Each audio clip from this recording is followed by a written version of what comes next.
Hi అండి, నమస్తే. Welcome to Rohini Krishna's world. Today's recipe cabbage పెసరపప్పు ఫ్రై అండి. ఈ క్యాబేజీ పెసరపప్పు ఫ్రైని మనం ఎంతో ఈజీగా సింపుల్ మసాలాతో చాలా క్విక్గా తయారు చేసుకునే కర్రీ అండి. ఇది చపాతీలోకి కానీ పూరి రైస్ దేంట్లోకైనా బాగుంటుంది. మార్నింగ్ టైం మన లంచ్ బాక్స్కి కూడా ప్రిపేర్ చేయడానికి చాలా బాగుంటుందండి. మరి అంత ఈజీ అయిన క్విక్ రెసిపీని ఎలా తయారు చేసుకోవాలో మీకు కూడా చూపిస్తాను. నా కిచెన్లోకి వెళ్ళిపోదాం పదండి. ముందుగా నేను ఇక్కడ ఒక హాఫ్ కప్ పెసరపప్పు తీసుకుంటున్నాను. ఒక గంట సేపు నానబెట్టేసుకోవాలండి. నేను నానబెట్టడం మర్చిపోయాను కాబట్టి ఇప్పుడు పెసరపప్పుని ఉడకబెట్టేసుకుందాం. మనం ఒక గ్లాసు వాటర్ పోసేసుకొని మనం పొయ్యి మీద పెట్టి ఒక 10 నిమిషాలు ఉడికించుకుంటే సరిపోతుందండి.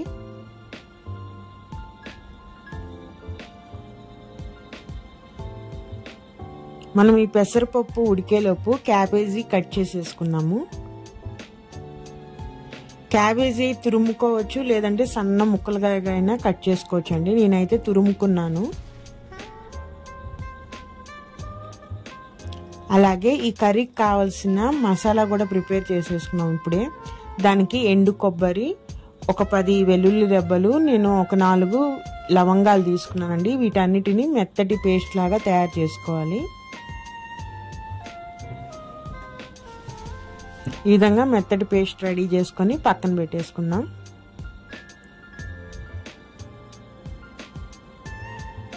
ఒకసారి పెసరపప్పు ఉడికిందో లేదో చూద్దామండి. ఇప్పుడు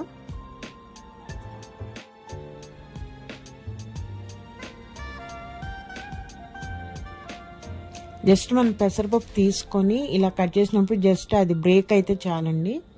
అంత మటుకు ఉడికితే సరిపోతుంది, ఇంకెక్కువ ఉడకనవసరం లేదు.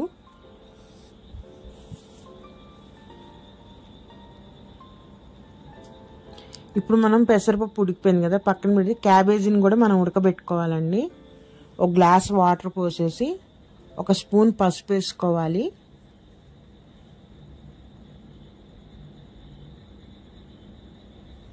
ఈ పసుపు అంతా క్యాబేజీలో కలిసిపోయేటట్టు బాగా కలిపేసుకొని మనము ఒక 10 నిమిషాల పాటు ఉడకబెట్టుకోవాలండి. అప్పుడు క్యాబేజీలో ఉన్న స్మెల్ మొత్తం పోతుంది. బాగా కలుపుకోవాలి. పసుపు మొత్తము క్యాబేజీ కంటిన్యూట్ బాగా కలిపేసుకోవాలి.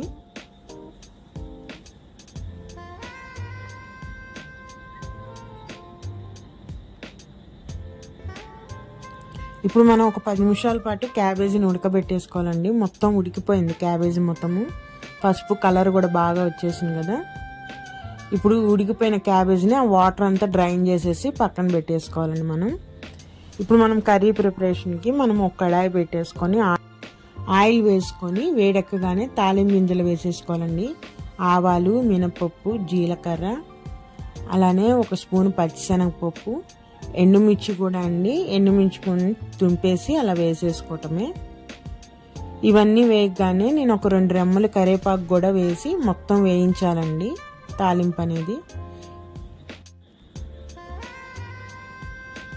తాలింపు వేయగానే మనం ఇందాక ఉడకబెట్టుకున్న పెసరపప్పు ఉంది కదండి, అవి మొత్తము వాటర్ రాకుండా పెసరపప్పు వరకు మొత్తం తీసేసి తాలింపులో వేసేసుకోవాలి మనం.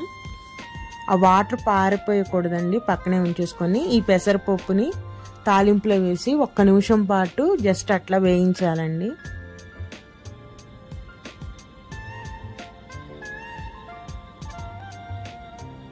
నానబెట్టిన పెసరపప్పు వేస్తే మటుకి ఒక 3 మినిట్స్ మనం ఫ్రై చేసుకోవాలి. ఎందుకంటే పచ్చిదనం ఉండిద్ది కాబట్టి, ఇది ఉడకబెట్టింది కాబట్టి మనకు 1 నిమిషం ఫ్రై చేస్తే సరిపోతుంది.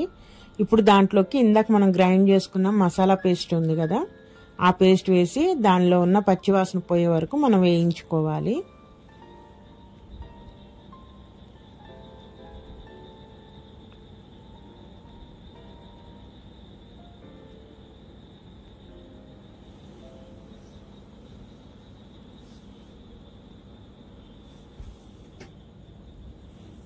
ఒక 2 నిమిషాల పాటు వేయించుకుంటే పచ్చివాసన మొత్తం పోతుందండి. ఇప్పుడు మనము ఇందాక వాటర్ అంతా డ్రైన్ చేసేసి పెట్టుకున్న క్యాబేజీ ఉంది కదండి, అదంతా ఈ మసాలాలోకి వేసేసేయాలి. మనము కర్రీ కొంచెం ముద్దగా కావాలంటే తురుముకోవాలండి. కొంచెం పొడి పొడిగా రావాలంటే మటుకి సన్న ముక్కలుగా కట్ చేసుకోవాలి క్యాబేజీ అనేది.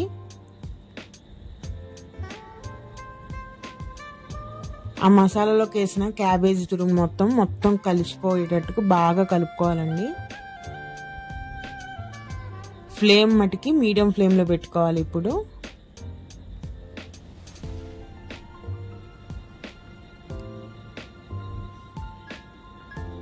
అలాగే ఇప్పుడు కర్రీకి సరిపోయినంతగా మనం కారం వేసుకోవాలండి. నేను ఇక్కడ 2 స్పూన్లు కారం వేసుకుంటున్నాను.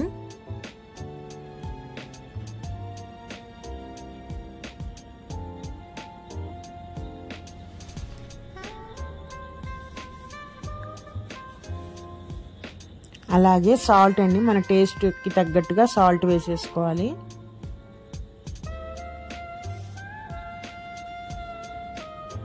ఇప్పుడు ఈ కారము ఉప్పు అనేది కర్రీలో కలిసిపోయేటట్టు బాగా కలుపుకోవాలండి.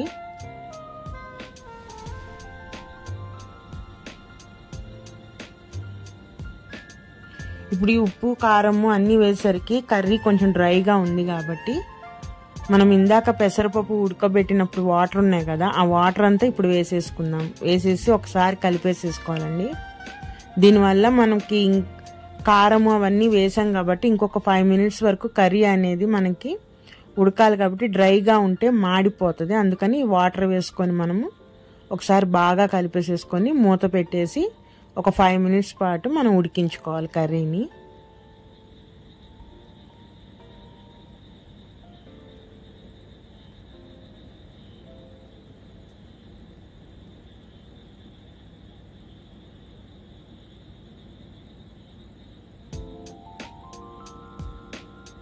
ఫైవ్ మినిట్స్ అయిపోయిందండి. కర్రీ రెడీ అయిపోయిందో లేదో చూద్దాము.